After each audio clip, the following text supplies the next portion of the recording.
Hi guys, so I'm finally going to record this video that I said that I would record 2 days ago. Mom life sort of gets in the way sometimes, and I had absolutely no reason to do my hair yesterday because I did not leave the house.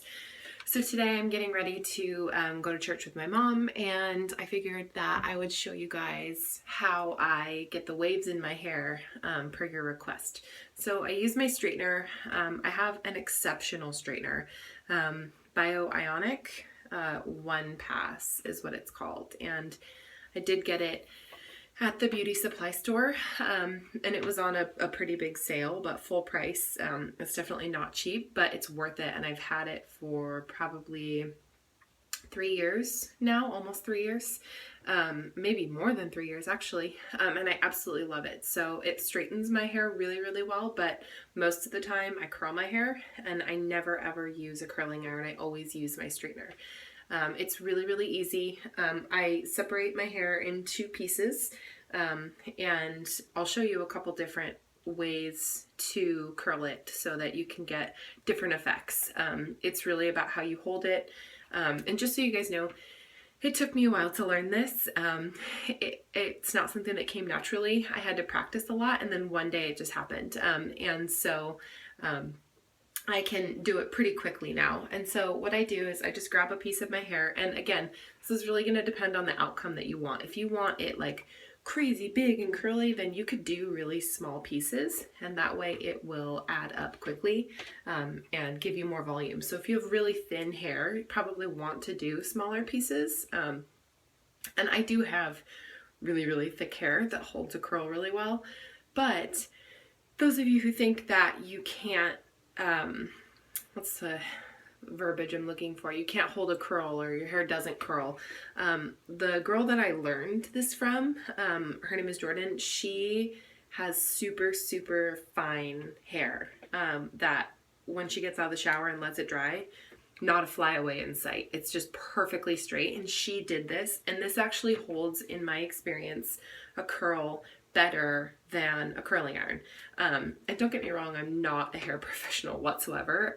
My best friend Whitney does my hair, and most of the things that I know, she has taught me. And so I do not claim to be a professional whatsoever. And the reason that I do this is because it's so easy and it takes very little effort. And especially now that I'm a mom, I can't handle high, things that take a lot of effort. So anyway, this is a pretty small strand, but I'll show you guys. So I take the straightener and I hold it out. And I usually start at the top because I do this without straightening my hair, obviously, because I want the volume. And so I try and straighten out the part that I'm curling above. So I take it and I go down pretty far, about here, and then I just twist my straightener to about there, and then I keep moving out. And you'll see it kind of turns into a wave like this. Now there's different things that you can do. That's a lot more kinky than I usually like. I don't like to look like Curly Sue. I like it to look pretty natural. And so what I usually do is I actually keep it down more, face down like this, and then I flip it, and then I just pull it down. And so see, that's a lot more relaxed.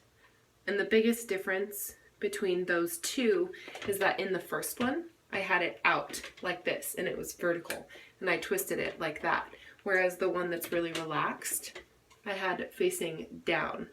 And I flip it up a little bit, but I just kept moving just like that.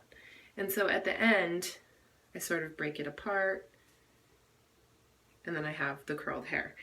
And I do separate it because my hair is so thick, and so, you know, it's pretty easy just to grab pieces, grab it, pull it. Now, if you want really big ringlets, I'll do this on an underneath piece so that it doesn't show up. You can twist it more, so you can start up higher, and you could keep twisting like that and pull it, and then your whole piece of hair would be a ringlet. That's not the style that I usually like, but it does come in handy sometimes. And it's also nice to see that as an absolutely perfect curl. And I can tell you that my hair hasn't been washed in like 2 days. It's, you know, not prime time. So it's super, super easy. It's what I do to my hair pretty much all the time. I will do this in a few separations. So what I mean by that is my hair is up right now with this lower part down to curl. I will probably do that 3 times. So I'll take my hair, I'll piece it out, I'll bring down some extra hair, and then I'll just do that one more time. The 3rd time that I do it, I'll bring down all of my hair. I have a lot of hair, So it usually takes me 10-15 minutes to do this. And so the base of it, I try to curl further down. And the reason that I do that is because when all of my hair up here that is layered higher falls down, I don't want it to puff out. I'm really, really not into that. I like that I have thick hair, but I don't want it to be a huge lion's mane. So I keep these down further. And then as I go up, at the top is when I sort of add the curl to the top. So I hope that that helps you guys. Just realize that it comes from this and then it turns into what you guys see, but it's really, really easy. Nothing that I do in my routine is high maintenance, absolutely nothing, because I have no time, and I like to sleep in the time that I have that's extra. I like to spend doing things with a purpose, and that does not mean my hair. So these days I don't do my hair terribly often, but when I do, this is what I do to it, because it's easy and it looks like you spent a lot of time on it. So anyway, I hope that that helped you guys. If you have any other questions, or if you have anything else that you want me to show you, let me know and I can do that. Thanks.